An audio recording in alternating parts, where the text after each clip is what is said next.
eu trago um tempo vivido de meio século e uns pontinhos, bem poucos pontinhos, tá, pessoal? E eu tenho uma experiência com a escritura de ler os salmos, que é o mais, assim, o mais comum para os católicos, eu vou dizer, não vou nem dizer para os cristãos de forma geral.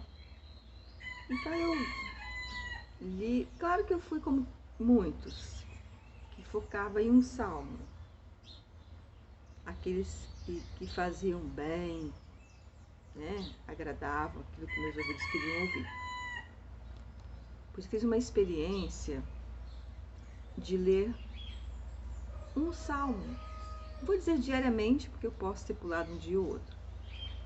E eu fui lendo salmo por salmo, sem sequência. Abria e lia, até perceber que todos já estavam marcados, tracejados, datados. Aí fiz isso com 2 Bíblias que eu tive, uma outra acabou passando para alguém, não me lembro exatamente como, mas eu já nem tenho mais. E eu quis uma Bíblia nova, fiz isso de novo e zerei os salmos novamente. E comecei, na metade do período que eu li os salmos, comecei a achar insuficiente. Então eu li um salmo, ia lá na frente, lia um evangelho e vinha aqui no começo da Bíblia e comecei a ler o início das escrituras, né? Começando pelo Antigo Testamento e lendo Gênesis. E agora eu já estou em Números. É uma leitura vagarosa, sem muita pressa, como dizia um padre. Não adianta você ter lido a Bíblia 50 vezes e não imitar Jesus, mas não agradar Jesus nas suas atitudes. Fiquei muito chocada com essa fala, porque até o demônio conhece a Bíblia de cor. E muitas pessoas usam a Bíblia como trampolim para obter um resultado. E isso pode ser fatal na decisão do julgamento final. E eu estou renunciando para mim e para vocês que estão ouvindo esse vídeo. Eu quero agradar aos olhos de Deus, apenas agradar aos olhos de Deus e deixar o meu recado para aqueles que me encontrarem aí nas redes sociais. E hoje eu estou no capítulo 11 de Números, né? E fala das murmurações do povo de Deus. Então, antes que esgote o meu tempo de gravação desse vídeo, eu quero dizer para vocês que tem uma pessoa que eu aprendi muito nesses últimos 2 décadas e mais um pouquinho, que é o meu querido Padre Jonas Abib, que é o fundador da Canção Nova. Como a Canção Nova me ensinou, como a Canção Nova foi um instrumento de Deus, é até hoje um instrumento, tá, que o galo canta, um instrumento de Deus para me ajudar a seguir na caminhada de salvação da minha casa, primeiro meu coração, de ter convicção de seguir a minha história de vida, com toda espécie de tribulação. E eu sou muito grata a ele. Já fiz loucuras para me aproximar do Padre Jonas. E na minha gestação do meu 3º filho, eu estava na Canção Nova e ele desviou das pessoas que conduzem lá, que agora estou com guarda-costas na cabeça, mas não sei se é bem isso não. Das pessoas que o acompanham, né, que fazem aquela barreira normal. E ele veio em direção a mim e ele abençoa a minha gestação. Eu preciso tornar isso público, porque quem conhece a minha história, quem conhece os meus filhos, vai saber o porquê que Deus em um determinado momento dá um sinal que a gente não compreende na totalidade. Mas quem estiver aqui, o céu também já sabe, verá os frutos dessas bênçãos, desses momentos que Deus fala assim, isso aqui é para você, tirei esse momentinho para você, estou usando um sacerdote.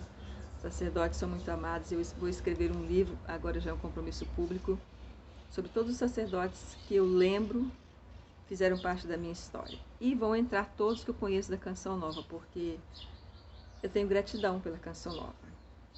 Outro movimento que eu tenho assim muita gratidão e está fazendo aí a Escada do Céu é o movimento Salvai Almas, lá de Porto Belo, Santa Catarina. Sigam no YouTube. salvai almas. É estrondoso. Não dá para falar tudo agora e nem muito. Mas eu vou pegar pelo menos um versículo aqui desse tema de murmurações do povo, do capítulo 11.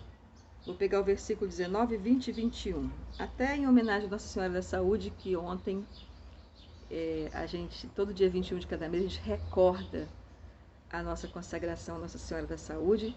Aqui no Espírito Santo, na região de Ibiraçu, tem um santuário dedicado à Nossa Senhora da Saúde. Venham conhecer, é maravilhoso. Ontem eu estive lá, retornando assim, nesse período de isolamento que eu ainda não tinha voltado.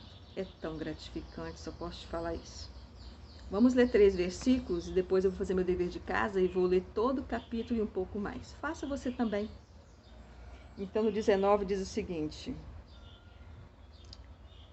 um pouquinho antes, final do 18, diz assim: estávamos tão bem no Egito, ai que horror, a gente sentir saudade do Egito, dos alhos e das cebolas. E aí ele fala assim: e comereis não só um dia, nem 2, nem 5, nem 10, nem 20, mas durante um mês inteiro, até que ela vos saia pelas narinas e vos cause nojo, porque rejeitastes o Senhor que está no meio de vós, e disseste-lhes chorando: por que saímos nós do Egito? Ai, meu Deus, pecado da gula. Pecado da gula. Sentimos falta do que não é saudável, do que não é bom, enquanto Deus tem algo melhor para a gente. E essa palavra é para mim. Nem vou dizer. Um dia, se você me conhecer pessoalmente, você vai entender por que eu estou falando isso. Porque os prazeres da carne são muitos. E o alimento é um deles. Da sexualidade é outro desastroso. Os piores espíritos imundos são da sexualidade, que também é um prazer da carne. E o alimento, ele também pode nos levar para algum tipo de escuridão. Nos induz a nos sabotarmos. Continuando. Moisés disse: esse povo no meio do qual estou conta 600.000 homens de pé, e dizeis que lhes darei carne para que comam um mês inteiro. Moisés disse, aí aspas, porque não foi ele que falou, foi alguém que falou: este povo no meio do qual estou, Moisés estava com o povo, conta 600.000, não é 100.000 não, hein? É 6 vezes 100.000, e mais um pouquinho. E dizeis que lhes dareis carne para que comam um mês inteiro. Esse Senhor é maravilhoso. E olha que a gente não vive só de carne, hein? Entre tantos vegetarianos e veganos, nesse tempo atual que a gente tem discutido muito a questão de alimentação, nutrição e suplementos, né? Porventura matar-se-á tanta quantidade de ovelhas e bois até que tenham bastante?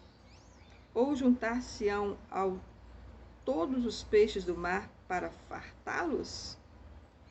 Avancei, vou para o 23. O Senhor respondeu a Moisés: acaso será impotente a mão do Senhor? Verá sem demora se fará ou não o que eu te disse. Ei, glória, Senhor de abundância, Deus de promessas, Deus maravilhoso. Eu creio, desejo do fundo do meu coração que você creia também.